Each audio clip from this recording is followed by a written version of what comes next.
আসসালামু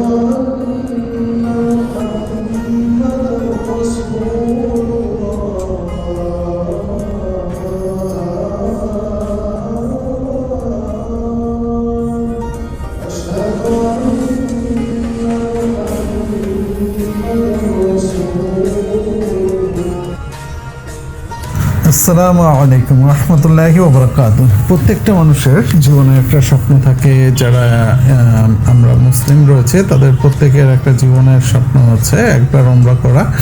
তো যারা এই পর্যন্ত উমরা করছেন বা হজ করছেন তারা তো অবশ্যই মাশাআল্লাহ ভালো জানেন এবং বোঝেন। আর যারা এই পর্যন্ত সেই তৌফিকটা হয় নাই, আল্লাহ তাদের প্রত্যেককে তৌফিক দান করুক যাতে এইখানে যাওয়ার।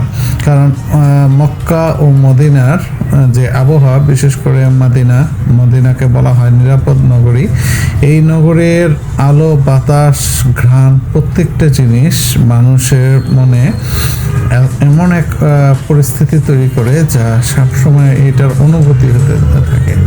এবং এর ঘ্রাণটা, সুগন্ধিটা এত যে আপনি যখন উমরা করে বা হজ করে চলে আসবেন তারপরও অনেক সময় আপনার নাকের সামনে এটা ভাসতে থাকবে। এই জন্যই এটাকে বলা হয় রহমতের নগরী।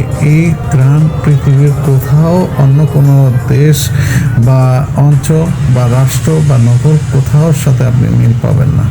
তো আল্লাহ আমাদেরকে এখানে বারবার যাওয়ার তৌফিক দান করুক, জিয়ারত করার তৌফিক দান করুক। আমিন সুম্মা আমিন।